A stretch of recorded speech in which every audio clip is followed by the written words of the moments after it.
Yan mga idol. Pinapalinis ko yung aking sasakyan sa aking karilibo kong driver. O yan mga idol. Kailan linisin para yung mga pasahero hindi mailang sa pagsakay. O yan yung aking karilibo. Panghapon yan idol. Ako naman yung pangumaga. Kasi pagod lang ako ngayon kasi nagawa ko ng transmission eh. Ayan idol. Ayan. Oh, napakalinis idol ng sasakyan namin. Siguro yung mga pasahero hindi naman siguro logi sa 30 pesos na pamasahe. Sa ganda ng jeep na yan idol. Pwede kang manalamin idol. Sa jeep na to.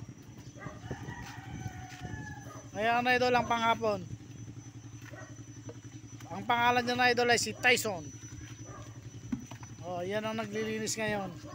Mamaya yan idol, babiyahin na yan. Oh. Babiyahin na idol yung si Tyson. Ito idol, ang ating iikutin idol lahat ng buong kapaligiran ng aming sasakyan na ginagamit panghanap buhay para sa pamilya, mga idol. O, ayan idol, ayan o. O, ayan.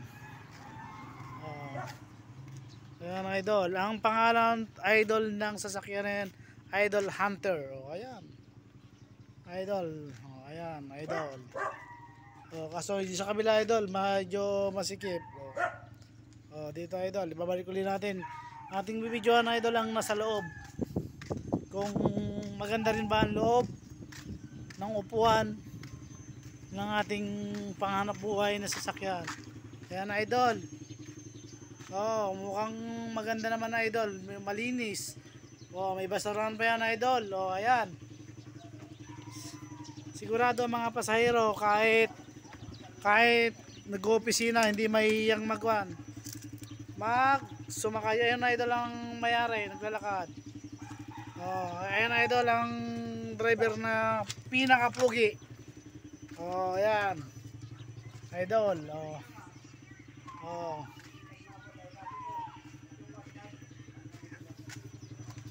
Oh, idol, oh. Ayan, idol, oh. Ayan, idol. Ayan, idol, ang plate number. Ayan, idol. Ito, idol, ang Alabang Baklaran, idol. Oh, ayan, Alabang. May dadaan sila, idol, ng sasakyan, eh. Ayan. Oh, ito na, idol, oh. Oh, Alabang Baklaran Sapote. Original ang linya na to, idol. Kaya kahit may LTO, walang takot na mga driver nitong sumalubong. Oh, sige idol. Hanggang dito muna idol yung aming video idol.